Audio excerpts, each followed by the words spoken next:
Hello friends, ഏവർക്കും PSC energy ബൂസ്റ്ററിൻ്റെ online ക്ലാസ്സിലേക്ക് സ്വാഗതം. ASMൻ്റെ ഫസ്റ്റ് ഫേസ് എക്സാം കഴിഞ്ഞിരിക്കുകയാണ്. അപ്പോൾ തുടർന്ന് പ്രതീക്ഷിക്കാവുന്ന ചോദ്യങ്ങൾ അടിസ്ഥാനപ്പെടുത്തി ഞങ്ങൾ നിങ്ങൾക്ക് നൽകുന്ന ക്ലാസ്സുകൾ എന്ത് ചെയ്യണം, മാക്സിമം പ്രയോജനപ്പെടുത്തണമെന്ന് പറഞ്ഞുകൊണ്ട് ഇന്നത്തെ ക്ലാസ്സിലേക്ക് പോകാം. അപ്പോൾ ഇന്ന് നമ്മൾ നോക്കുന്നത് ഏതാണ്? രാഷ്ട്രപതി. അപ്പോൾ ഇമ്പോർട്ടൻ്റ് ആയിട്ടുള്ളൊരു മേഖലയാണ് രാഷ്ട്രപതി. അപ്പോൾ നമുക്ക് അതിനെക്കുറിച്ച് ഡിസ്കസ് ചെയ്യാം.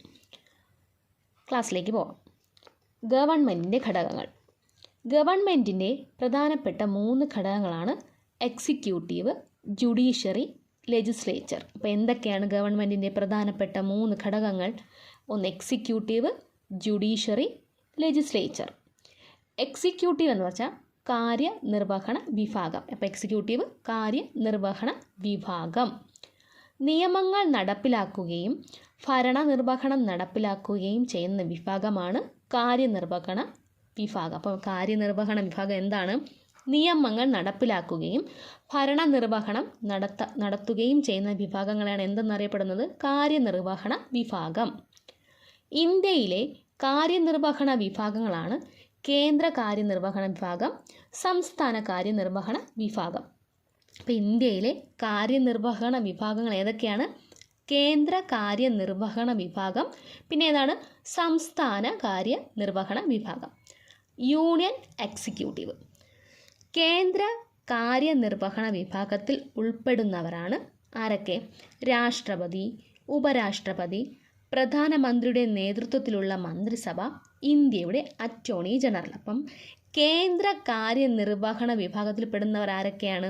പക്ഷേ PSC ഇങ്ങനെ ചോദിക്കാം, കേന്ദ്ര കാര്യനിർവഹണ വിഭാഗത്തിൽ പെടുന്നവർ ആരൊക്കെ, പെടാത്തവർ ആരൊക്കെയാണ്? അപ്പം നോക്കിയോ, ഒന്ന് രാഷ്ട്രപതി, ഉപരാഷ്ട്രപതി, പ്രധാനമന്ത്രിയുടെ നേതൃത്വത്തിലുള്ള മന്ത്രിസഭ, ഇന്ത്യയുടെ അറ്റോർണി ജനറൽ. ഇവരൊക്കെയാണ് ഏതിൽ ഉൾപ്പെടുന്നത്? കേന്ദ്ര കാര്യനിർവഹണ വിഭാഗത്തിൽ ഉൾപ്പെടുന്നവർ. രാഷ്ട്രപതിയുടെയും കേന്ദ്രമന്ത്രിമാരെയും ചേർത്ത് അറിയപ്പെടുന്നതാണ് രാഷ്ട്രീയ കാര്യനിർവഹണ വിഭാഗം. അപ്പോൾ രാഷ്ട്രപതിയെയും കേന്ദ്രമന്ത്രിമാരെയും ചേർത്ത് അറിയപ്പെടുന്നതാണ് എന്തെന്നറിയപ്പെടുന്നത്? രാഷ്ട്രീയ കാര്യനിർവഹണ വിഭാഗം, അതായത് പൊളിറ്റിക്കൽ എക്സിക്യൂട്ടീവ്. ഉദ്യോഗസ്ഥൻ അറിയപ്പെടുന്നത് സ്ഥിര കാര്യനിർവഹണ വിഭാഗം. അപ്പം ഉദ്യോഗസ്ഥരെ എന്തെന്നറിയപ്പെടുന്നു? സ്ഥിര കാര്യനിർവഹണ വിഭാഗം, അതായത് പെർമനൻ്റ് എക്സിക്യൂട്ടീവ് എന്നാണ് അറിയപ്പെടുന്നത്. അടുത്തത് നമ്മൾ നോക്കാൻ പോകുന്ന പ്രധാന മേഖലയാണ് രാഷ്ട്രപതി. ഇന്ത്യക്കൊരു രാഷ്ട്രപതി ഉണ്ടായിരിക്കണമെന്ന് അനുശാസിക്കുന്ന അനുച്ഛേദം ആർട്ടിക്കിൾ 52. ശ്രദ്ധിച്ചോ, ഇന്ത്യക്കൊരു രാഷ്ട്രപതി ഉണ്ടായിരിക്കണമെന്ന് അനുശാസിക്കുന്ന അനുച്ഛേദം ഏതാണ്? ആർട്ടിക്കിൾ 52. ആർട്ടിക്കിൾ 52 പ്രകാരമാണ് ഇന്ത്യക്കൊരു രാഷ്ട്രപതി ഉണ്ടായിരിക്കണമെന്ന് അനുശാസിക്കുന്ന അനുച്ഛേദം. രാഷ്ട്രത്തിൻ്റെ തലവനാണ് രാഷ്ട്രപതി. അപ്പോൾ രാഷ്ട്രത്തിൻ്റെ തലവൻ ആരാണ്? രാഷ്ട്രപതി. കേന്ദ്ര മന്ത്രിസഭയുടെ തലവൻ പ്രധാനമന്ത്രി. അപ്പോൾ കേന്ദ്ര മന്ത്രിസഭയുടെ തലവനാണ് ആരെന്നറിയപ്പെടുന്നത്? പ്രധാനമന്ത്രി. രാഷ്ട്രത്തിൻ്റെ തലവനാണ് രാഷ്ട്രപതി, കേന്ദ്ര മന്ത്രിസഭയുടെ തലവനാണ് പ്രധാനമന്ത്രി. ഇന്ത്യയുടെ ഒരു പ്രഥമ പൗരൻ രാഷ്ട്രപതി. അപ്പോൾ ഇന്ത്യയുടെ ഒരു പ്രഥമ പൗരനാണ് രാഷ്ട്രപതി. ഇന്ത്യയുടെ സർവ്വസൈന്യാധിപൻ രാഷ്ട്രപതി. അപ്പം ഇന്ത്യയുടെ പ്രഥമ പൗരൻ, ഇന്ത്യയുടെ സർവ്വസൈന്യാധിപൻ ആരാണ്? രാഷ്ട്രപതി.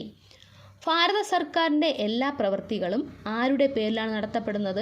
രാഷ്ട്രപതിയുടെ. അപ്പോൾ ഭാരത സർക്കാരിൻ്റെ എല്ലാ പ്രവർത്തനങ്ങളും ആരുടെ പേരിലാണ് നടത്തപ്പെടുന്നത്? രാഷ്ട്രപതിയുടെ പേരിലാണ്. പാർലമെൻറ്റ് അംഗമല്ലാത്ത പാർലമെൻറ്റിൻ്റെ അവിഭാജ്യ ഘടകമാണ് രാഷ്ട്രപതി. അപ്പം പാർലമെൻറ്റിൻ്റെ അംഗമല്ല, പാർലമെൻറ്റിൻ്റെ അവിഭാജ്യ ഘടകമാണ് ആരെന്നറിയപ്പെടുന്നത്?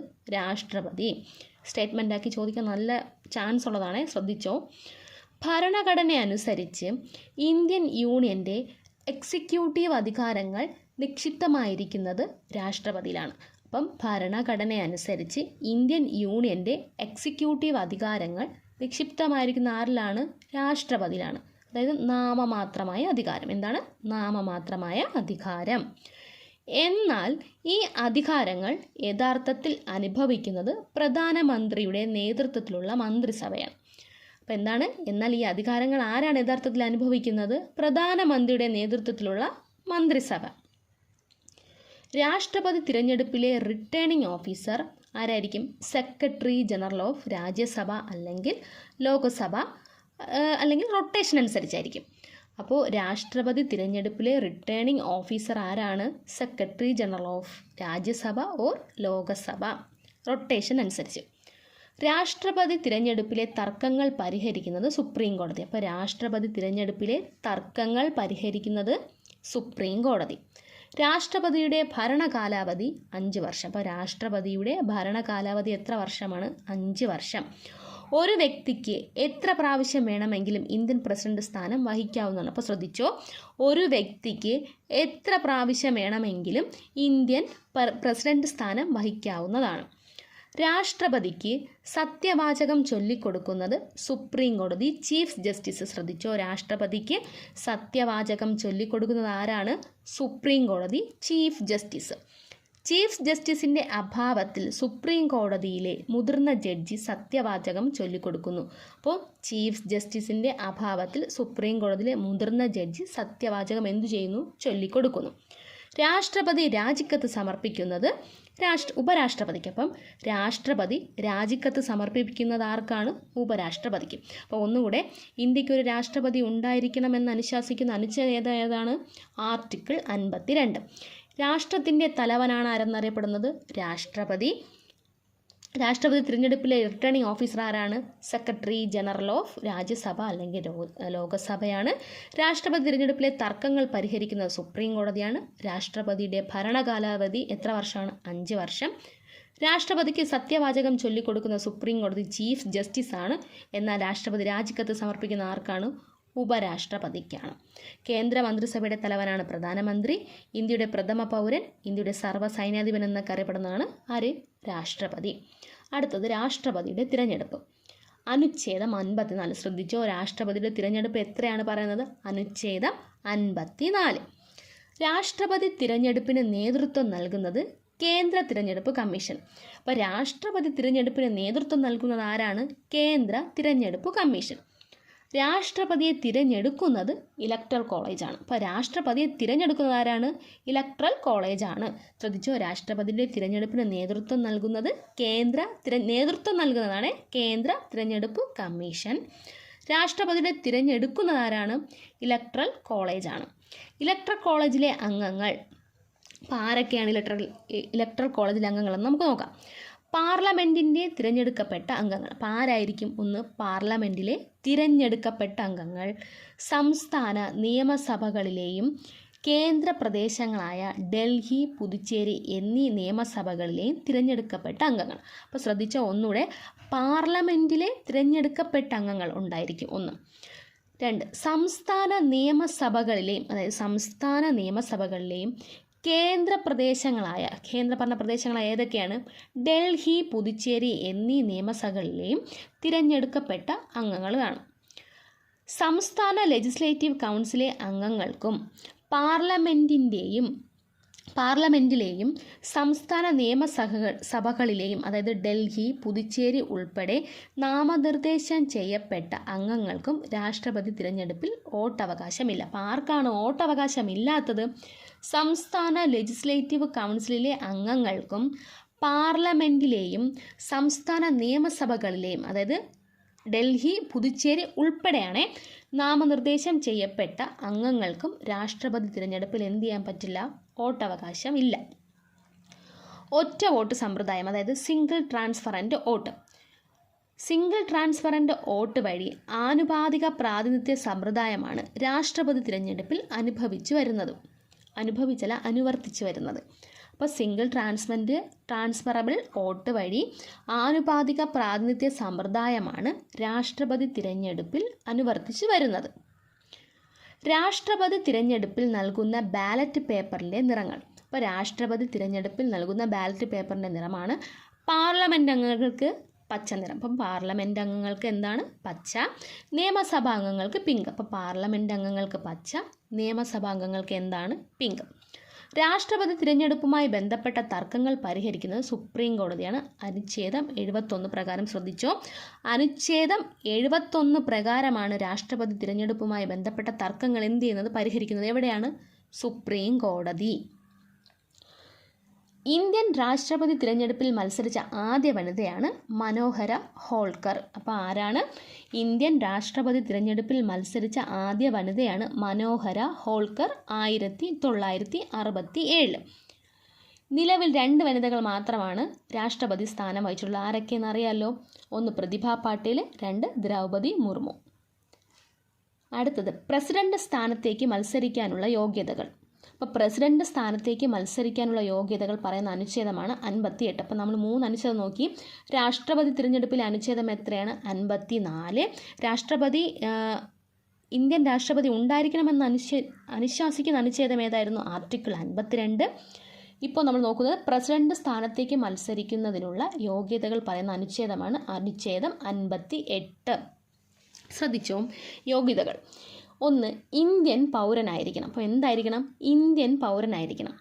35 വയസ്സ് പൂർത്തിയായിരിക്കണം. നോക്കി, എത്ര വയസ്സാണ്? 35. PSCക്ക് അവിടെ നമുക്ക് തെറ്റിച്ച് തരാൻ പറ്റുന്നതാണ്. ചിലപ്പോൾ നമുക്ക് 25ഓ 30ഓ വയസ്സൊക്കെ ചോദിക്കും. കറക്റ്റായിട്ട് നോക്കി വെച്ചാൽ നമുക്ക് എഴുതാൻ പറ്റുള്ളൂ. എന്താണ്? 35 വയസ്സായിരിക്കണം. അപ്പോൾ ഇന്ത്യൻ പൗരനായിരിക്കണം. 35 വയസ്സ് എന്ത് ചെയ്യണം? പൂർത്തിയായിരിക്കണം. ലോകസഭയിലേക്ക് തിരഞ്ഞെടുക്കപ്പെടുന്നതിനുള്ള യോഗ്യതയുണ്ടായിരിക്കണം. അപ്പം ലോകസഭയിലേക്ക് തിരഞ്ഞെടുക്കപ്പെടുന്നതിനുള്ള എന്തുണ്ടായിരിക്കണം? യോഗ്യതയുണ്ടായിരിക്കണം. 4, കേന്ദ്ര സംസ്ഥാന ഗവൺമെൻറ്റുകളുടെ കീഴിൽ ആദായകരമായ പദവികൾ വഹിക്കുന്ന വ്യക്തിയായിരിക്കരുത്. അപ്പോൾ എന്താണ്? കേന്ദ്ര സംസ്ഥാന ഗവൺമെൻറ്റുകളുടെ കീഴിൽ ആദായകരമായ പദവികൾ വഹിക്കുന്ന വ്യക്തി ആയിരിക്കരുതെന്നാണ് പറയുന്നത്. എന്നാൽ അധികാരത്തിലിരിക്കുന്ന രാഷ്ട്രപതി, ഉപരാഷ്ട്രപതി, ഗവർണർമാർ, കേന്ദ്ര സംസ്ഥാന മന്ത്രിമാർ, അതായത് പ്രധാനമന്ത്രി, മുഖ്യമന്ത്രി ഉൾപ്പെടെ എന്നിവർക്ക് രാഷ്ട്രപതി തിരഞ്ഞെടുപ്പിൽ എന്ത് ചെയ്യാം? മത്സരിക്കാവുന്നതാണ്. എങ്ങനെയാണ്?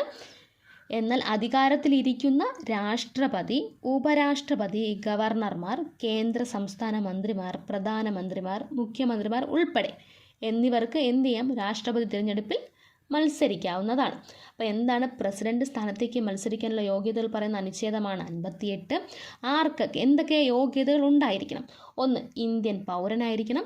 35 വയസ്സ് പൂർത്തിയായിരിക്കണം. ലോകസഭയിലേക്ക് തിരഞ്ഞെടുക്കപ്പെടുന്നതിനുള്ള യോഗ്യതയുണ്ടായിരിക്കണം. കേന്ദ്ര സംസ്ഥാന ഗവൺമെൻറ്റുകളുടെ കീഴിൽ ആദായകരമായ പദവികൾ വഹിക്കുന്ന വ്യക്തിയായിരിക്കരുത്. എന്നാൽ അധികാരത്തിലിരിക്കുന്ന രാഷ്ട്രപതി, ഉപരാഷ്ട്രപതി, ഗവർണർമാർ, കേന്ദ്ര സംസ്ഥാന മന്ത്രിമാർ, പ്രധാനമന്ത്രി, മുഖ്യമന്ത്രിമാർ ഉൾപ്പെടെ എന്നിവർക്ക് രാഷ്ട്രപതി തിരഞ്ഞെടുപ്പിൽ എന്ത് ചെയ്യാം? മത്സരിക്കാവുന്നതാണ്. അടുത്തത് രാഷ്ട്രപതിയുടെ അധികാരങ്ങൾ. എന്താണ് രാഷ്ട്രപതിയുടെ അധികാരങ്ങൾ? രാഷ്ട്രപതിയുടെ അധികാരങ്ങൾ താഴെ പറയുന്നത് നമുക്ക് കുറച്ച് നോക്കാം ആരൊക്കെയാണ്. രാഷ്ട്രപതിയുടെ അധികാരങ്ങൾ. 1, എക്സിക്യൂട്ടീവ് അധികാരങ്ങൾ. അപ്പോൾ എന്താണ് എക്സിക്യൂട്ടീവ് അധികാരങ്ങൾ? ലെജിസ്ലേറ്റീവ് അധികാരങ്ങൾ, ഫിനാൻഷ്യൽ അധികാരങ്ങൾ, ജുഡീഷ്യൽ അധികാരങ്ങൾ, ഡിപ്ലോമാറ്റിക് അധികാരങ്ങൾ, മിലിറ്ററി അധികാരങ്ങൾ, വീറ്റോ അധികാരങ്ങൾ, അടിയന്തരാവസ്ഥ പ്രഖ്യാപിക്കൽ. അപ്പോൾ രാഷ്ട്രപതിയുടെ അധികാരങ്ങൾ, അത് രാഷ്ട്രപതി അധികാരങ്ങൾ ഏതൊക്കെയാണ്? 1, എക്സിക്യൂട്ടീവ് അധികാരങ്ങൾ. 2, ലെജിസ്ലേറ്റീവ് അധികാരങ്ങൾ. 3, ഫിനാൻഷ്യൽ അധികാരങ്ങൾ, ജുഡീഷ്യൽ അധികാരങ്ങൾ, ഡിപ്ലോമാറ്റിക് അധികാരങ്ങൾ, മിലിറ്ററി അധികാരങ്ങൾ, വീറ്റോ അധികാരങ്ങൾ, അടിയന്തരാവസ്ഥ പ്രഖ്യാപനം. അപ്പോൾ ഇത്രയും കാര്യങ്ങളാണ് രാഷ്ട്രപതിയുടെ അധികാരങ്ങൾ. അതിൽ എക്സിക്യൂട്ടീവ് അധികാരങ്ങൾ എന്താണെന്ന് നോക്കാം. അനുച്ഛേദം 51 സബ് ക്ലോസ് 1 പ്രകാരം യൂണിയൻ്റെ കാര്യനിർവഹണ അധികാരം, അതായത് എക്സിക്യൂട്ടീവ് പവർ രാഷ്ട്രപതിയിൽ നിക്ഷിപ്തമായിരിക്കുന്നു. അപ്പോൾ എന്താണ് പറയണത്? അനുച്ഛേദം 53 പ്രകാരം യൂണിയൻ്റെ കാര്യനിർവഹണ അധികാരം രാഷ്ട്രപതിയിൽ എന്ത് ചെയ്തിരിക്കുന്നു? നിക്ഷിപ്തമായിരിക്കുന്നു. ഇന്ത്യ ഗവൺമെൻറ്റിലെ പല ഉന്നത പദവികളിലേക്കും വ്യക്തികളെ നിയമിക്കാനുള്ള അധികാരം ആർക്കാണ്? രാഷ്ട്രപതിക്കാണ്. അപ്പം ഇന്ത്യ ഗവൺമെൻറ്റിലെ പല ഉന്നത പദവികളിലേക്കും വ്യക്തികളെ നിയമിക്കാനുള്ള അധികാരം ആർക്കാണ്? രാഷ്ട്രപതിക്കാണ്. രാഷ്ട്രപതി പ്രധാനമന്ത്രിയെ നിയമിക്കുകയും പ്രധാനമന്ത്രിയുടെ ഉപദേശപ്രകാരം മറ്റു മന്ത്രിമാരെ നിയമിക്കുന്നു. അപ്പോൾ ശ്രദ്ധിച്ചോ ഒന്നുകൂടെ. രാഷ്ട്രപതി എന്താണ്? പ്രധാനമന്ത്രിയെ നിയമിക്കുകയും പ്രധാനമന്ത്രിയുടെ ഉപദേശപ്രകാരം മറ്റു മന്ത്രിമാരെയും നിയമിക്കുന്നു. അനുച്ഛേദം 74 പ്രകാരം രാഷ്ട്രപതിയെ സഹായിക്കുവാനും ഉപദേശിക്കുവാനും പ്രധാനമന്ത്രി തലവനായുള്ള ഒരു മന്ത്രിസഭ ഉണ്ടായിരിക്കേണ്ടതും രാഷ്ട്രപതി തൻ്റെ ചുമതലകൾ നിർവഹിക്കുന്നതിൽ അങ്ങനെയുള്ള ഉപദേശമനുസരിച്ച് പ്രവർത്തിക്കേണ്ടതുമാകുന്നു. എങ്ങനെയാണ്? അനുച്ഛേദം 74 പ്രകാരം രാഷ്ട്രപതിയെ സഹായിക്കുവാനും ഉപദേശിക്കുവാനും പ്രധാനമന്ത്രി തലവനായുള്ള ഒരു മന്ത്രിസഭ ഉണ്ടായിരിക്കേണ്ടതും രാഷ്ട്രപതി തൻ്റെ ചുമതലകൾ നിർവഹിക്കുന്നതിൽ അങ്ങനെയുള്ള ഉപദേശമനുസരിച്ച് പ്രവർത്തിക്കേണ്ടതുമാകുന്നു. ഏതാണ് അനുച്ഛേദം 71. എന്നാൽ അനുച്ഛേദം 51 പ്രകാരം എന്തായിരുന്നു? യൂണിയൻ്റെ കാര്യനിർവഹണ അധികാരം രാഷ്ട്രപതി നിക്ഷിപ്തമായിരിക്കുന്നു എന്നാണ് പറയുന്നത്. ഏത് പ്രദേശങ്ങളെയും ഷെഡ്യൂൾഡ് ഏരിയയായി പ്രഖ്യാപിക്കാനുള്ള അധികാരം ആർക്കാണ്? രാഷ്ട്രപതിക്കാണ്. അപ്പം ഏത് പ്രദേശങ്ങളെയും ഷെഡ്യൂൾഡ് ഏരിയയായി പ്രഖ്യാപിക്കുന്നതിനും അധികാരം രാഷ്ട്രപതിക്കാണ്. ഇൻ്റർ സ്റ്റേറ്റ് കൗൺസിൽ രൂപീകരിക്കാൻ പ്രസിഡന്റിന് അധികാരമുണ്ട്. അപ്പോൾ എന്താണ് ഇൻ്റർ സ്റ്റേറ്റ് കൗൺസിൽ രൂപീകരിക്കാൻ ആർക്ക് അധികാരമുണ്ട്? പ്രസിഡന്റിന് അധികാരമുണ്ട്. സോളിസിറ്റർ ജനറലിനെ നിയമിക്കുന്നത് അപ്പോയിൻമെൻറ്റ് കമ്മിറ്റി ഓഫ് ക്യാബിനറ്റ് ആണ്. അപ്പം സോളിസിറ്റർ ജനറലിനെ നിയമിക്കുന്നത് ആരാണ്? അപ്പോയിൻമെൻറ്റ് കമ്മിറ്റി ഓഫ് ക്യാബിനറ്റ് ആണ്. ലെജിസ്ലേറ്റീവ് അധികാരങ്ങൾ. പാർലമെൻറ്റിൻ്റെ ഇരുസഭകളുടെയും വിളിച്ചുകൂട്ടുന്നതും നിർത്തിവെക്കുന്നതും ലോകസഭ പിരിച്ചുവിടുന്നതും രാഷ്ട്രപതിയാണ്. അപ്പോൾ ലെജിസ്ലേറ്റീവ് അധികാരങ്ങളിൽ എന്താണ് പറയുന്നത്? പാർലമെൻറ്റിൻ്റെയും ഇരുസഭകളുടെയും വിളിച്ചുകൂട്ടുന്നതും നിർത്തിവെക്കുന്നതും ലോകസഭ പിരിച്ചുവിടുന്നതും ആരാണ്? രാഷ്ട്രപതിയാണ്. അനുച്ഛേദം 87 പ്രകാരം ഓരോ വർഷത്തെയും ആദ്യ സമ്മേളനത്തിലും ഓരോ പൊതു തിരഞ്ഞെടുപ്പ് കഴിഞ്ഞ ശേഷമുള്ള ആദ്യ സമ്മേളനത്തിലും പാർലമെൻറ്റിൻ്റെ ഇരുസഭകളെയും രാഷ്ട്രപതി അഭിസംബോധന ചെയ്യുന്നു. അപ്പോൾ എങ്ങനെയാണ് ആർട്ടിക്കിൾ 87 പ്രകാരം പറയുന്നത്? ഓരോ വർഷത്തെയും ആദ്യ സമ്മേളനത്തിലും, ഇപ്പോൾ ഓരോ വർഷം ആദ്യ സമ്മേളനത്തിലും ഓരോ പൊതു തിരഞ്ഞെടുപ്പ് കഴിഞ്ഞ ശേഷം, അപ്പോൾ ഓരോ പൊതു തിരഞ്ഞെടുപ്പ് കഴിഞ്ഞതിന് ശേഷമുള്ള ആദ്യ സമ്മേളനത്തിലും പാർലമെൻറ്റിൻ്റെ ഇരുസഭകളെയും രാഷ്ട്രപതി അഭിസംബോധന ചെയ്യുന്നു. പാർലമെൻറ്റിൻ്റെ സംയുക്ത സമ്മേളനം വിളിച്ചു ചേർക്കുന്നതിനുള്ള അധികാരം ആർക്കാണ്? രാഷ്ട്രപതിക്കാണ്. അപ്പം പാർലമെൻറ്റിൻ്റെ സംയുക്ത സമ്മേളനം വിളിച്ചു ചേർക്കുന്നതിനുള്ള അധികാരം CAG, UPSC, കേന്ദ്ര ധനകാര്യ കമ്മീഷൻ എന്നിവയുടെ റിപ്പോർട്ടുകൾ പാർലമെൻറ്റ് വയ്ക്കുന്നത് രാഷ്ട്രപതിയാണ്. അപ്പം CAG, UPSC, കേന്ദ്ര ധനകാര്യ കമ്മീഷൻ എന്നിവയുടെ റിപ്പോർട്ടുകൾ പാർലമെൻറ്റിൽ വയ്ക്കുന്നത് ആരാണ്? രാഷ്ട്രപതിയാണ്. പാർലമെൻറ്റിൽ കാലതാമസം നേരിടുന്ന ബില്ലിനെ സംബന്ധിച്ചോ മറ്റെന്തെങ്കിലും കാര്യങ്ങളെ സംബന്ധിച്ചോ രാഷ്ട്രപതിക്ക് പാർലമെൻറ്റിനോട് വിശദീകരണം തേടാൻ കഴിയും. അപ്പം എങ്ങനെയാണ്? പാർലമെൻറ്റിൽ കാലതാമസം നേരിടുന്ന ബില്ലിനെ സംബന്ധിച്ചോ മറ്റെന്തെങ്കിലും കാര്യത്തെ സംബന്ധിച്ചോ രാഷ്ട്രപതിക്ക് പാർലമെൻറ്റിനോട് വിശദീകരണം തേടാൻ കഴിയും. കേന്ദ്ര ഗവൺമെൻറ്റിൻ്റെ നയപ്രഖ്യാപനം പാർലമെൻറ്റിൽ വായിക്കുന്നത് രാഷ്ട്രപതിയാണ്. അപ്പം കേന്ദ്ര ഗവൺമെൻറ്റിൻ്റെ നയപ്രഖ്യാപനം പാർലമെൻറ്റിൽ വായിക്കുന്നത് ആരാണ്? രാഷ്ട്രപതി. പാർലമെൻറ്റ് അംഗങ്ങളുടെ അയോഗ്യതയെ സംബന്ധിച്ച് പ്രതിപാദിക്കുന്ന അനുച്ഛേദമാണ് 102. ശ്രദ്ധിച്ചോ, പാർലമെൻറ്റ് അംഗങ്ങളുടെ അയോഗ്യതയെ സംബന്ധിച്ച്, അപ്പോൾ പാർലമെൻറ്റ് അംഗങ്ങളുടെ അയോഗ്യതയെ സംബന്ധിച്ച് പ്രതിപാദിക്കുന്ന അനുച്ഛേദം ഏതാണ്? 102. പാർലമെൻറ്റ് അംഗങ്ങളുടെ അയോഗ്യതയെ സംബന്ധിച്ച് അവസാന തീരുമാനം കൈക്കൊള്ളേണ്ടത് പ്രസിഡൻ്റാണെന്ന് പരാമർശിക്കുന്ന ആർട്ടിക്കിളാണ് 103. അപ്പം പാർലമെൻറ്റ് അംഗങ്ങളുടെ അയോഗ്യതയെ സംബന്ധിച്ച് അവസാന തീരുമാനം കൈക്കൊള്ളേണ്ടത് പ്രസിഡൻ്റാണെന്ന് പരാമർശിക്കുന്ന ആർട്ടിക്കിൾ 103. 102 എന്താണടേ? പാർലമെൻറ്റ് അംഗങ്ങളുടെ അയോഗ്യതയെ സംബന്ധിച്ച് പ്രതിപാദിക്കുന്ന അനുച്ഛേദം 102. പാർലമെൻറ്റ് അംഗങ്ങളുടെ അയോഗ്യതയെ സംബന്ധിച്ച് അവസാന തീരുമാനം കൈക്കൊള്ളേണ്ടത് പ്രസിഡൻ്റാണെന്ന് പരാമർശിക്കുന്ന ആർട്ടിക്കിളാണ് 103. അനുച്ഛേദം 103 പ്രകാരം പാർലമെൻറ്റ് അംഗങ്ങളുടെ അയോഗ്യതയെ സംബന്ധിച്ച് തർക്കമുണ്ടായാൽ തീരുമാനമെടുക്കുന്നത് ആരാണ്? രാഷ്ട്രപതിയാണ്. അപ്പോൾ അനുച്ഛേദം 103 പ്രകാരം പാർലമെൻറ്റ് അംഗങ്ങളുടെ അയോഗ്യതയെ സംബന്ധിച്ച് തർക്കം ഉണ്ടായാൽ തീരുമാനം എടുക്കേണ്ടത് ആരാണ്? രാഷ്ട്രപതി. നിലവിൽ പാർലമെൻറ്റിലേക്ക് എത്ര അംഗങ്ങളെ രാഷ്ട്രപതിക്ക് നാമനിർദ്ദേശം ചെയ്യാം? 12. എന്നാൽ മുൻപ് എത്ര പേരെ നാമനിർദ്ദേശം ചെയ്യാമായിരുന്നു? 14 പേരെ. ഇപ്പോൾ 12. അപ്പം നിലവിൽ പാർലമെൻറ്റിലേക്ക് എത്ര അംഗങ്ങളെ രാഷ്ട്രപതിക്ക് നാമനിർദ്ദേശം ചെയ്യാം? 12. ആംഗ്ലോ ഇന്ത്യൻ സമുദായത്തിൽ നിന്ന് 2 അംഗങ്ങളെ ലോകസഭയിലേക്ക് രാഷ്ട്രപതിക്ക് നാമനിർദ്ദേശം ചെയ്യാമായിരുന്നു. അപ്പോൾ ആംഗ്ലോ ഇന്ത്യൻ സമുദായത്തിൽ നിന്ന് 2 അംഗങ്ങളെ എന്ത് ചെയ്യാം? ലോകസഭയിലേക്ക് രാഷ്ട്രപതിക്ക് എന്ത് ചെയ്യാമായിരുന്നു? നാമനിർദ്ദേശം ചെയ്യാമായിരുന്നു. എന്നാൽ 104 ഭരണഘടനാ ഭേദഗതി, അത് ശ്രദ്ധിച്ചോ, 104 ഭരണഘടനാ ഭേദഗതി പ്രകാരം നിയമനിർമ്മാണ സഭകളിലേക്കുള്ള ആംഗ്ലോ ഇന്ത്യൻ പ്രതിനിധികളുടെ നാമനിർദ്ദേശം പാർലമെൻറ്റ് റദ്ദാക്കി. അപ്പോൾ പാർലമെൻറ്റ് റദ്ദാക്കിയത് ഏത് പ്രകാരമാണ്? 104 ഭരണഘടനാ ഭേദഗതി പ്രകാരം നിയമനിർമ്മാണ സഭകളിലേക്കുള്ള ആംഗ്ലോ ഇന്ത്യൻ പ്രതിനിധികളുടെ നാമനിർദ്ദേശം എന്ത് ചെയ്തു? പാർലമെൻറ്റ് റദ്ദാക്കി. അല്ലെങ്കിൽ എന്തായിരുന്നു? ആംഗ്ലോ ഇന്ത്യൻ സമുദായത്തിൽ നിന്നും 2 പേരെ എന്ത് ചെയ്യാമായിരുന്നു? ലോകസഭയിലേക്ക് രാഷ്ട്രപതിക്ക് എന്ത് ചെയ്യാമായിരുന്നു? നാമനിർദ്ദേശം ചെയ്യാമായിരുന്നു. എന്നാൽ 104 അനുച്ഛേദം നോക്കി അത് മറക്കരുതേ. 104 ഭരണഘടനാ ഭേദഗതി പ്രകാരം നിയമനിർമ്മാണ സഭകളിലേക്കുള്ള ആംഗ്ലോ ഇന്ത്യൻ പ്രതിനിധികളുടെ നാമനിർദ്ദേശം പാർലമെൻറ്റ് എന്ത് ചെയ്തു? റദ്ദാക്കി. രാജ്യസഭയിലേക്ക് എത്ര അംഗങ്ങളെ രാഷ്ട്രപതിക്ക് നാമനിർദ്ദേശം ചെയ്യാം? 12. അപ്പോൾ രാജ്യസഭയിലേക്ക് എത്ര പേരെ രാഷ്ട്രപതിക്ക് നാമനിർദ്ദേശം ചെയ്യാം? 12 പേരെ. കല, സാഹിത്യം, ശാസ്ത്രം, സാമൂഹ്യ സേവനം എന്നീ മേഖലകളിൽ നിന്ന് 12 പേരെ രാജ്യസഭയിലേക്ക് രാഷ്ട്രപതി നാമനിർദ്ദേശം ചെയ്യുന്നു. അപ്പം ഏതൊക്കെ മേഖലയിൽ നിന്നൊക്കെ ഉള്ളവരാണ്? കല, സാഹിത്യം, ശാസ്ത്രം, സാമൂഹ്യ സേവനം എന്നീ മേഖലകളിൽ നിന്ന് 12 പേരെ എന്ത് ചെയ്യണം? രാജ്യസഭയിലേക്ക് രാഷ്ട്രപതി എന്ത് ചെയ്യണം? നാമനിർദ്ദേശം ചെയ്യുന്നു. രാഷ്ട്രസഭയിലേക്ക് എത്ര അംഗങ്ങളെയാണ് രാഷ്ട്രപതിക്ക് നാമനിർദ്ദേശം ചെയ്യാം? 12. അതിലേതൊക്കെയാണ്? കല, സാഹിത്യം, ശാസ്ത്രം, സാമൂഹ്യ സേവനം എന്നീ മേഖലകളിൽ നിന്ന് 12 പേരെ രാജ്യസഭയിലേക്ക് രാഷ്ട്രപതി നാമനിർദ്ദേശം ചെയ്യുന്നു. ഇനി രാഷ്ട്രപതി നിയമിക്കുന്നവർ. അപ്പോൾ രാഷ്ട്രപതി നിയമിക്കുന്നവർ: 1 പ്രധാനമന്ത്രി, കേന്ദ്രമന്ത്രിമാർ, ഗവർണർമാർ, സുപ്രീം കോടതി, ഹൈക്കോടതി ചീഫ് ജസ്റ്റിസ്, ജഡ്ജിമാർ.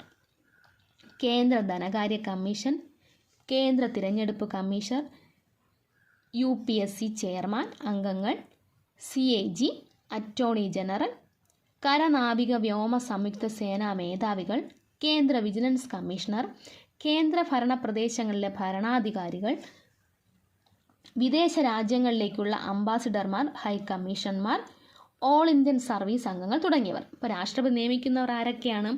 പ്രധാനമന്ത്രി, കേന്ദ്രമന്ത്രിമാർ, ഗവർണർമാർ, സുപ്രീം കോടതി, ഹൈക്കോടതി ചീഫ് ജസ്റ്റിസ്, ജഡ്ജിമാർ, കേന്ദ്ര ധനകാര്യ കമ്മീഷൻ, കേന്ദ്ര തിരഞ്ഞെടുപ്പ് കമ്മീഷൻ, UPSC ചെയർമാൻ, അംഗങ്ങൾ, CAG, അറ്റോർണി ജനറൽ, കരനാവിക വ്യോമ സംയുക്ത സേനാ മേധാവികൾ, കേന്ദ്ര വിജിലൻസ് കമ്മീഷണർ, കേന്ദ്ര ഭരണ പ്രദേശങ്ങളിലെ ഭരണാധികാരികൾ, വിദേശ രാജ്യങ്ങളിലേക്കുള്ള അംബാസിഡർമാർ, ഹൈക്കമ്മീഷണർമാർ, ഓൾ ഇന്ത്യൻ സർവീസ് അംഗങ്ങൾ തുടങ്ങിയവരാണ് ആര് നിയമിക്കുന്നത്? രാഷ്ട്രപതി നിയമിക്കുന്നവർ. അടുത്തത് രാഷ്ട്രപതി നീക്കം ചെയ്യുന്നവർ. ഏതാണ്? രാഷ്ട്രപതി നീക്കം ചെയ്യുന്നവർ. ഗവർണർമാർ. നീക്കം ചെയ്യുന്ന ആരൊക്കെയാണ്? ഗവർണർമാർ, സുപ്രീം കോടതി, ഹൈക്കോടതി ജഡ്ജിമാർ, UPSC ചെയർമാൻ അംഗങ്ങൾ, സംസ്ഥാന PSC ചെയർമാൻ അംഗങ്ങൾ, അറ്റോർണി ജനറൽ, CAG, കേന്ദ്ര വിവരാവകാശ കമ്മീഷൻ ചെയർമാൻ അംഗങ്ങൾ, കേന്ദ്ര സംസ്ഥാന മനുഷ്യാവകാശ കമ്മീഷൻ ചെയർമാൻ അംഗങ്ങൾ തുടങ്ങിയവർ. അപ്പം രാഷ്ട്രപതി നിയമിക്കുന്നവർ നമ്മൾ പഠിച്ചു. അടുത്തത് എന്താണ്? രാഷ്ട്രപതി നീക്കം ചെയ്യുന്നവർ ആരൊക്കെയാണ്? ഗവർണർമാർ, സുപ്രീം കോടതി, ഹൈക്കോടതി ജഡ്ജിമാർ, UPSC ചെയർമാൻ ആൻഡ് അംഗങ്ങൾ, പിന്നെ ഏതാണ്?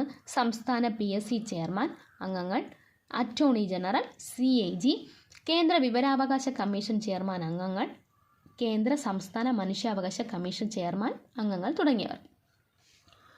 കൂറുമാറ്റ നിരോധന നിയമപ്രകാരം ഒരു നിയമനിർമ്മാണ സഭയിലെ അംഗങ്ങളെ അയോഗ്യനാക്കുന്നത് പ്രസ്തുത സഭകളുടെ അധ്യക്ഷനാണ്. അപ്പം കൂറുമാറ്റ നിരോധന നിയമപ്രകാരം ഒരു നിയമനിർമ്മാണ സഭയിലെ അംഗങ്ങളെ അയോഗ്യനാക്കുന്നത് പ്രസ്തുത സഭയുടെ അധ്യക്ഷനാണ്. ഫിനാൻഷ്യൽ അധികാരങ്ങൾ. രാഷ്ട്രപതിയുടെ നിർദ്ദേശമനുസരിച്ച് മാത്രമാണ് ധനബില്ല്, അതായത് മണി ബില്ല് പാർലമെൻറ്റിൽ അവതരിപ്പിക്കുന്നത്. അപ്പോൾ പാർലമെൻറ്റിൽ ഫിനാൻഷ്യൽ അധികാരങ്ങൾ രാഷ്ട്രപതിയുടെ നിർദ്ദേശമനുസരിച്ച് മാത്രമാണ് ധനബില്ല് പാർലമെൻറ്റിൽ അവതരിപ്പിക്കുന്നത്. അപ്പോൾ ധനബില്ല് എത്രയാണ്? ആർട്ടിക്കിൾ 110 പ്രകാരം. അപ്പോൾ ആർട്ടിക്കിൾ 110 രാഷ്ട്രപതിയുടെ നിർദ്ദേശമനുസരിച്ച് മാത്രമാണ് ധനബില്ല് പാർലമെൻറ്റിൽ അവതരിപ്പിക്കുന്നത്. പാർലമെൻറ്റ് പാസാക്കിയ ഒരു ബില്ല് രാഷ്ട്രപതിയുടെ അധികാരത്തിനായി സമർപ്പിക്കുമ്പോൾ അതിൽ ഒപ്പുവയ്ക്കാതെ രാഷ്ട്രപതിക്ക് തിരിച്ചയക്കാൻ കഴിയും. എന്നാൽ പ്രസ്തുത ബില്ല് പാർലമെൻറ്റ് വീണ്ടും പാസാക്കി രാഷ്ട്രപതിക്ക് അയക്കുകയാണെങ്കിൽ അതിൽ ഒപ്പുവയ്ക്കാൻ രാഷ്ട്രപതി ബാധ്യസ്ഥനാണ്. അപ്പോൾ എങ്ങനെയാണ്? പാർലമെൻറ്റ് പാസാക്കിയ ഒരു ബില്ല് രാഷ്ട്രപതിയുടെ അംഗീകാരത്തിനായി സമർപ്പിക്കുമ്പോൾ അതിൽ ഒപ്പുവയ്ക്കാതെ രാഷ്ട്രപതിക്ക് തിരിച്ചയക്കാൻ കഴിയും. എന്നാൽ പ്രസ്തുത ബില്ല് പാർലമെൻറ്റ് വീണ്ടും പാസ്സാക്കി രാഷ്ട്രപതിക്ക് അയക്കുകയാണെങ്കിൽ അതിൽ ഒപ്പുവയ്ക്കാൻ രാഷ്ട്രപതി എന്താണ് ബാധ്യസ്ഥനാണ്. കേന്ദ്ര ബഡ്ജറ്റ് പാർലമെൻറ്റിൽ വയ്ക്കുന്നത് രാഷ്ട്രപതിയുടെ പേരിലാണ്. അപ്പോൾ കേന്ദ്ര ബഡ്ജറ്റ് പാർലമെൻറ്റിൽ വയ്ക്കുന്നത് രാഷ്ട്രപതിയുടെ പേരിലാണ്. അപ്പോൾ കേന്ദ്ര ബഡ്ജറ്റ് പാർലമെൻറ്റിൽ വയ്ക്കുന്നത് രാഷ്ട്രപതിയുടെ പേരിലാണ്. കേന്ദ്ര സംസ്ഥാന സർക്കാരുകൾക്ക് റവന്യൂ വിതരണത്തിനായി കേന്ദ്ര ധനകാര്യ കമ്മീഷനെ നിയമിക്കുന്നത് രാഷ്ട്രപതിയാണ്. അപ്പോൾ കേന്ദ്ര സംസ്ഥാന സർക്കാരുകൾക്ക് റവന്യൂ വിതരണത്തിനായി കേന്ദ്ര ധനകാര്യ കമ്മീഷനെ നിയമിക്കുന്ന ആരാണ്? രാഷ്ട്രപതിയാണ്. ജുഡീഷ്യൽ അധികാരങ്ങൾ.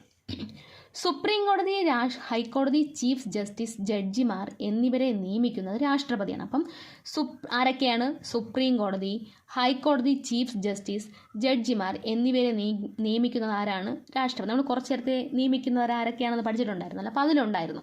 അപ്പോൾ സുപ്രീം കോടതി, ഹൈക്കോടതി ചീഫ് ജസ്റ്റിസ്, ജഡ്ജിമാർ എന്നിവരെ നിയമിക്കുന്നത് ആരാണ്? രാഷ്ട്രപതിയാണ്. അനുച്ഛേദം 143 പ്രകാരം, ശ്രദ്ധിച്ചോ, അനുച്ഛേദം 143 പ്രകാരം ഏതു വിഷയത്തിലും സുപ്രീം കോടതിയോട് ഉപദേശം ചോദിക്കാൻ രാഷ്ട്രപതിക്ക് അധികാരമുണ്ട്. അപ്പം ശ്രദ്ധിച്ചോ, അനുച്ഛേദം 143 പ്രകാരം ഏതു വിഷയത്തിലും സുപ്രീം കോടതിയോട് ഉപദേശം ചോദിക്കാൻ ആർക്ക് അധികാരമുണ്ട്? രാഷ്ട്രപതിക്ക് അധികാരമുണ്ട്.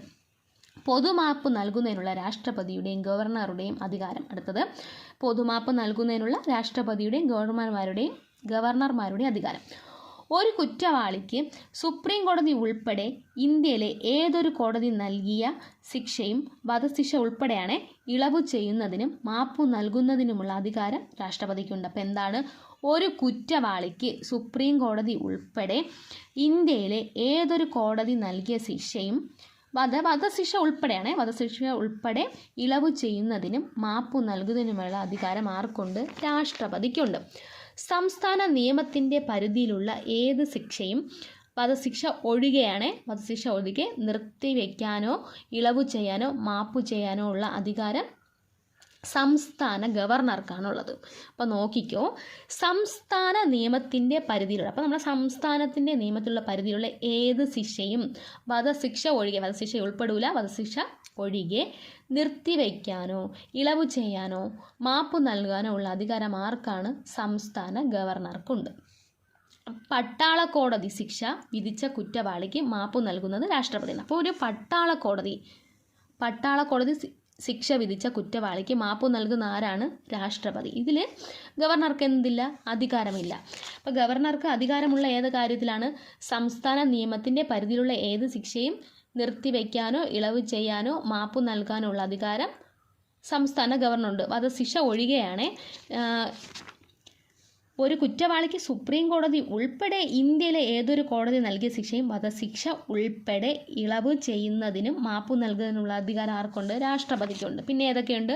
പട്ടാള കോടതി ശിക്ഷ വിധിച്ച കുറ്റവാളികൾക്ക് മാപ്പു നൽകുന്നത് ആരാണ്? രാഷ്ട്രപതി. ഗവർണർക്ക് ഇതിലെന്തില്ല? അധികാരമില്ല.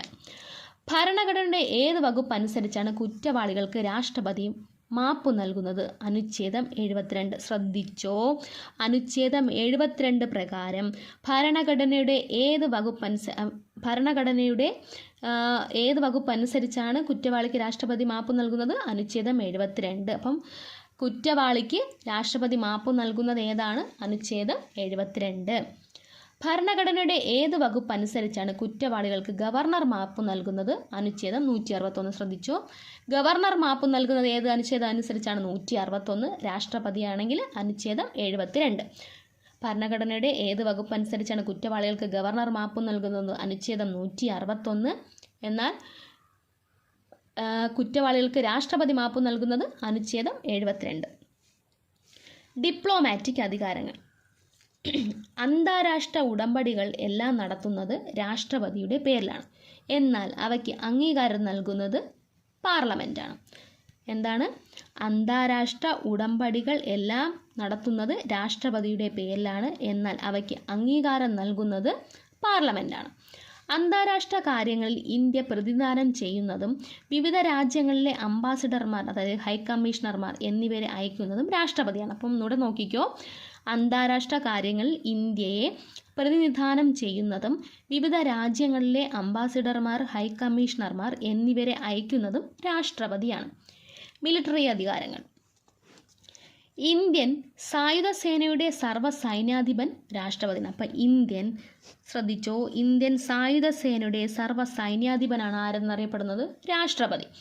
പാർലമെൻറ്റിൻ്റെ അനുമതിയോടെ ഒരു രാജ്യത്തിനെതിരെ യുദ്ധം പ്രഖ്യാപിക്കുന്നതും സമാധാന കരാറിൽ ഒപ്പിടുന്നതും രാഷ്ട്രപതിയാണ്. അപ്പം പാർലമെൻറ്റിൻ്റെ അനുമതിയോടെ ഒരു രാജ്യത്തിനെതിരെ യുദ്ധം പ്രഖ്യാപിക്കുന്നതും സമാധാന കരാറിൽ ഒപ്പിടുന്നതും ആരാണ്? രാഷ്ട്രപതിയാണ്. കരസേന, വ്യോമസേന, നാവികസേന എന്നിവയുടെ തലവന്മാരെ നിയമിക്കുന്നതും രാഷ്ട്രപതിയാണ്. അപ്പോൾ ഇന്ത്യൻ സായുധ സേനയുടെ സർവ്വസൈന്യാധിപൻ രാഷ്ട്രപതിയാണ്. പാർലമെൻറ്റിൻ്റെ അനുമതിയോടെ ഒരു രാജ്യത്തിനെതിരെ യുദ്ധം പ്രഖ്യാപിക്കുന്നതും സമാധാന കരാറിൽ ഒപ്പിടുന്നതും രാഷ്ട്രപതിയാണ്. കരസേന, വ്യോമസേന, നാവികസേന എന്നിവയുടെ തലവന്മാരെ നിയമിക്കുന്നതും രാഷ്ട്രപതിയാണ്. ഓർഡിനൻസ് ആണേ. ഓർഡിനൻസ് പാർലമെൻറ്റിൻ്റെ ഇരുസഭകളോ ഏതെങ്കിലും ഒരു സഭയോ സമ്മേളിക്കാത്ത അവസരങ്ങളിൽ ഓർഡിനൻസ് പുറപ്പെടുവിക്കുന്നത് രാഷ്ട്രപതിയാണ്. അപ്പോൾ എങ്ങനെയാണ്? പാർലമെൻറ്റിൻ്റെ ഇരുസഭകളോ ഏതെങ്കിലും ഒരു സഭയോ സമ്മേളിക്കാത്ത അവസരങ്ങളിൽ ഓർഡിനൻസ് പുറപ്പെടുവിക്കുന്നത് ആരാണ്? രാഷ്ട്രപതി. ഭരണഘടനയുടെ 123 വകുപ്പനുസരിച്ച് രാഷ്ട്രപതി ഓർഡിനൻസ് പുറപ്പെടുവിക്കുന്നു. അപ്പം ഓർഡിനൻസ് പുറപ്പെടുവിക്കുന്നത് എത്രാമത്തെ അനുച്ഛേദമാണ്? 123. അനുച്ഛേദങ്ങളെല്ലാം ശ്രദ്ധിച്ചു പഠിച്ചോളണേടെ. ഭരണഘടനയുടെ 123 വകുപ്പനുസരിച്ചാണ് രാഷ്ട്രപതി ഓർഡിനൻസ് പുറപ്പെടുവിക്കുന്നത്.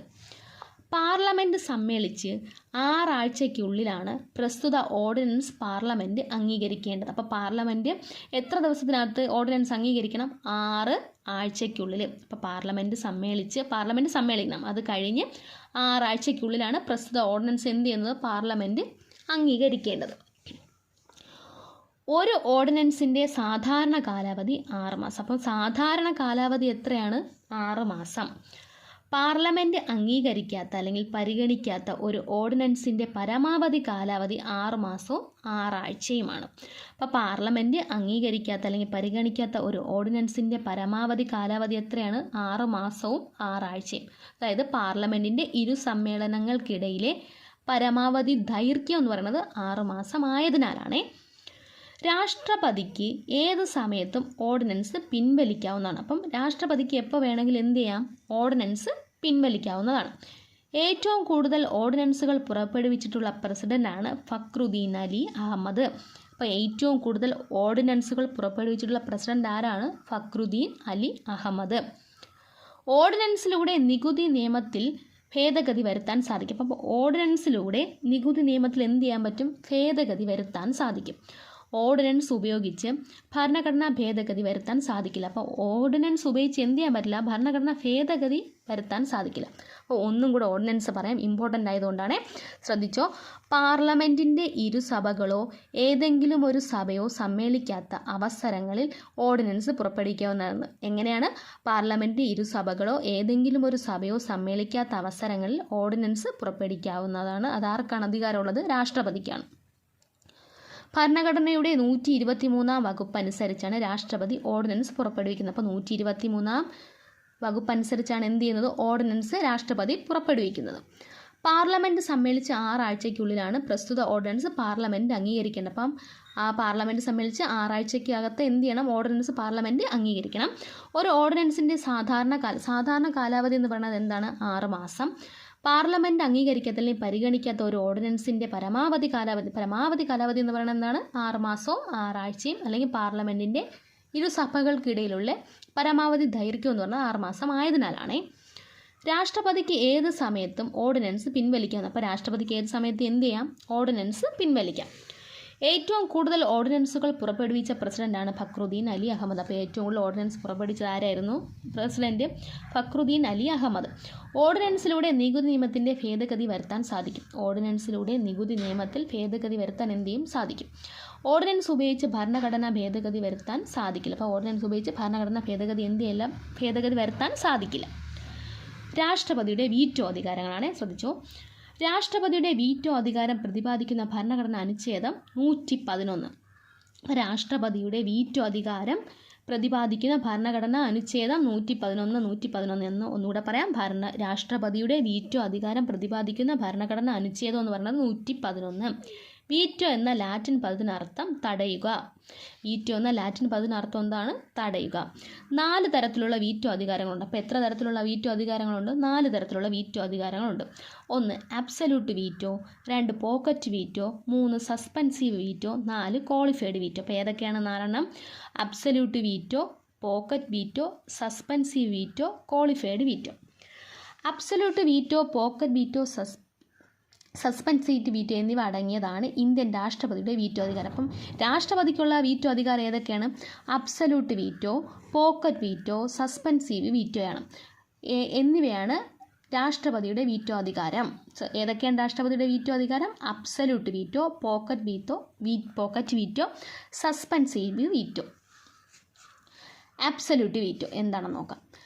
പാർലമെൻറ്റ് പാസ്സാക്കിയ ഒരു ബില്ല് ഒപ്പിടാതിരിക്കാനുള്ള രാഷ്ട്രപതിയുടെ അധികാരമാണ് അബ്സല്യൂട്ട് വീറ്റോ. അപ്പം പാർലമെൻറ്റ് പാസ്സാക്കിയ ഒരു ബില്ലിൽ ഒപ്പിടാതിരിക്കാനുള്ള രാഷ്ട്രപതിയുടെ അധികാരമാണ് എന്തെന്നറിയപ്പെടുന്നത്? Absolute veto.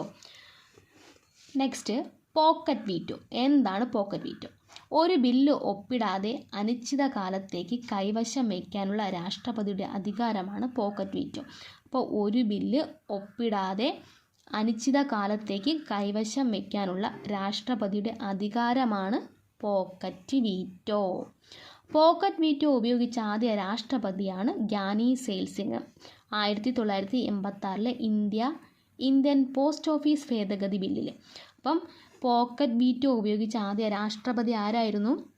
Giani Zail Singh. 1986 Indian post office ഭേദഗതി ബില്ല് പ്രകാരമാണ് പോക്കറ്റ് വീറ്റോ നേരിട്ടത്. Suspensive veto. എന്താണ് സസ്പെൻസീവ് വീറ്റോ? ഒരു ബില്ല് പാർലമെൻറ്റിൻ്റെ പുനഃപരിശോധനയ്ക്കായി രാഷ്ട്രപതി അയക്കുമ്പോൾ അദ്ദേഹം ഉപയോഗിക്കുന്ന വീറ്റോ അധികാരമാണ് സസ്പെൻസീവ് വീറ്റോ. അപ്പോൾ എന്താണ്? ഒരു ബില്ല് പാർലമെൻറ്റിൻ്റെ പുനഃപരിശോധനയ്ക്കായി രാഷ്ട്രപതി അയക്കുമ്പോൾ അദ്ദേഹം ഉപയോഗിക്കുന്ന വീറ്റോ അധികാരമാണ് സസ്പെൻസീവ് വീറ്റോ എന്ന് പറയുന്നത്. സസ്പെൻസീവ് വീറ്റോ ഉപയോഗിച്ച് ബില്ല് വീണ്ടും പാർലമെൻറ്റിൻ്റെ അംഗീകാരത്തോടു കൂടി തിരികെ വന്നാൽ അത് ഉറപ്പായും പ്രസിഡന്റ് അംഗീകരിക്കണം. അപ്പോൾ എങ്ങനെയാണ്? സസ്പെൻസീവ് വീറ്റോ ഉപയോഗിച്ച ബില്ല് വീണ്ടും പാർലമെൻറ്റിൻ്റെ അംഗീകാരത്തോടു കൂടി തിരികെ വന്നാൽ അത് ഉറപ്പായും എന്ത് ചെയ്യണം? പ്രസിഡന്റ് എന്ത് ചെയ്യണം? അംഗീകരിച്ചിരിക്കണം. ഇത്തരത്തിലുള്ള വീറ്റോ അധികാരം നിയമനിർമ്മാണ സഭയ്ക്ക് കേവല ഭൂരിപക്ഷത്തിലൂടെ മറികടക്കാൻ സാധിക്കും. അപ്പോൾ ഇത്തരത്തിലുള്ള വീറ്റോ അധികാരം നിയമനിർമ്മാണ സഭയ്ക്ക് കേവല ഭൂരിപക്ഷത്തിലൂടെ എന്ത് ചെയ്യാൻ പറ്റും? മറികടക്കാൻ സാധിക്കും. ധനകാര്യ ബില്ലിൻ്റെ കാര്യത്തിൽ രാഷ്ട്രപതിക്ക് സസ്പെൻസീവ് വീറ്റോ ഉപയോഗിക്കാനാവില്ല. അപ്പം ധനകാര്യ ബില്ലിൻ്റെ കാര്യത്തിൽ രാഷ്ട്രപതിക്ക് എന്ത് ചെയ്യാൻ പറ്റില്ല? സസ്പെൻസീവ് വീറ്റോ എന്ത് ചെയ്യാൻ പറ്റില്ല? ഉപയോഗിക്കാൻ ആവില്ല. ഏത് ബില്ലിലാണ്? ധനകാര്യ ബില്ലിൻ്റെ കാര്യത്തിൽ മാത്രമാണ് രാഷ്ട്രപതിക്ക് സസ്പെൻസീവ് വീറ്റോ ഉപയോഗിക്കാൻ പറ്റാത്തത്. 2006 ഓഫീസ് ഓഫ് പ്രോഫിറ്റ് ബില്ലിൽ APJ Abdul Kalam suspensive veto ഉപയോഗിച്ചിട്ടുണ്ട്. നോക്കിക്കോ, 2006 ഇപ്പോൾ 2006 ഓഫീസ് ഓഫ് പ്രോഫിറ്റ് ബില്ലിൽ ആരാണ്? APJ Abdul Kalam suspensive veto എന്ത് ചെയ്തിട്ടുണ്ട്? ഉപയോഗിച്ചിട്ടുണ്ട്. അപ്പോൾ ഉപയോഗിച്ചിട്ടുണ്ട് ആരാണ്? APJ അബ്ദുൽ കലാം. വർഷം 2006. Qualified veto. പാർലമെൻറ്റ് പാസ്സാക്കിയ രാഷ്ട്രപതിയുടെ അംഗീകാരത്തിനായി അയച്ച ബില്ലിൽ രാഷ്ട്രപതി ക്വാളിഫൈഡ് വീറ്റോ ഉപയോഗിച്ചാൽ അത്തരം വീറ്റോ മറികടക്കണമെങ്കിൽ ആ ബില്ല് ആദ്യം പാസ്സാക്കിയതിനേക്കാൾ ഉയർന്ന ഭൂരിപക്ഷത്തിൽ വീണ്ടും പാസ്സാക്കേണ്ടി വരും. അപ്പോൾ എങ്ങനെയാണ് ക്വാളിഫൈഡ് വീറ്റോ പറയുന്നത്? പാർലമെൻറ്റ് പാസ്സാക്കിയ രാഷ്ട്രപതിയുടെ അംഗീകാരത്തിനായി അയച്ച ബില്ലിൽ രാഷ്ട്രപതി ക്വാളിഫൈഡ് വീറ്റോ പ്രയോഗിച്ചാൽ അത്തരം വീറ്റോ മറികടക്കണമെങ്കിൽ ആ ബില്ല് ആദ്യം പാസ്സാക്കിയതിനേക്കാൾ ഉയർന്ന ഭൂരിപക്ഷത്തിൽ വീണ്ടും പാസ്സാക്കേണ്ടി വരും. ഇന്ത്യൻ പ്രസിഡന്റിന് ക്വാളിഫൈഡ് വീറ്റോ അധികാരമില്ല. അപ്പം നമ്മൾ നേരത്തെ പറഞ്ഞിരുന്നല്ലോ രാഷ്ട്രപതിക്കുള്ള വീറ്റോ പവർ ഏതൊക്കെയാണെന്ന്? Absolute, pocket, suspensive. അപ്പോൾ ഇന്ത്യൻ പ്രസിഡന്റിന് ക്വാളിഫൈഡ് വീറ്റോ അധികാരമില്ല. എന്നാൽ അമേരിക്കൻ പ്രസിഡന്റിൻ്റെ വീറ്റോ അധികാരത്തിൽ ക്വാളിഫൈഡ് വീറ്റോ ഉൾപ്പെടുന്നു. അപ്പോൾ ഇന്ത്യൻ പ്രസിഡന്റിന് എന്തില്ല? ക്വാളിഫൈഡ് വീറ്റോ അധികാരമില്ല. പകരം ആർക്കുണ്ട്? അമേരിക്കൻ പ്രസിഡന്റിൻ്റെ വീറ്റോ അധികാരത്തിൽ എന്തുണ്ട്? ക്വാളിഫൈഡ് വീറ്റോ ഉൾപ്പെടുത്തുന്നുണ്ട്. അപ്പോൾ ഇന്നത്തെ ക്ലാസ്സിൽ നമ്മൾ എന്തൊക്കെയാണ് ഡിസ്കസ് ചെയ്തത്? രാഷ്ട്രപതിയെക്കുറിച്ചാണ് പറഞ്ഞത്. അപ്പോൾ രാഷ്ട്രപതിയുടെ നിയമിക്കുന്നതും നിയമിക്കുന്നതും ഫിനാൻഷ്യൽ അധികാരങ്ങളും പിന്നെന്താണ് യൂണിയൻ എക്സിക്യൂട്ടീവ് ഇങ്ങനെയുള്ള കാര്യങ്ങളൊക്കെ അത് രാഷ്ട്രപതിയുടെ തിരഞ്ഞെടുപ്പ് ഇങ്ങനെയൊക്കെയുള്ള കാര്യങ്ങൾ പറഞ്ഞിരുന്നു. അപ്പോൾ രാഷ്ട്രപതിയുടെ തിരഞ്ഞെടുപ്പ് എന്തായിരുന്നു? അനുച്ഛേദം 54. പ്രസിഡന്റ് സ്ഥാനത്തേക്ക് മത്സരിക്കുന്നതിനുള്ള യോഗ്യതകൾ പറയുന്ന അനുച്ഛേദം 58. ഇന്ത്യക്ക് ഒരു രാഷ്ട്രപതി ഉണ്ടായിരിക്കണമെന്ന് അനുശാസിക്കുന്ന അനുച്ഛേദമായിരുന്നു ആർട്ടിക്കിൾ 52. അപ്പോൾ രാഷ്ട്രപതിയെക്കുറിച്ചുള്ള ഫുൾ കാര്യങ്ങൾ നമ്മൾ ഇന്നത്തെ ക്ലാസ്സിൽ ഡിസ്കസ് ചെയ്തു. അപ്പോൾ ഇതെല്ലാം മനസ്സിലായി അല്ലെങ്കിൽ ഇതെല്ലാം പഠിച്ച് അടുത്ത എക്സാമിന് നന്നായിട്ട് എഴുതണം. Thank you for watching.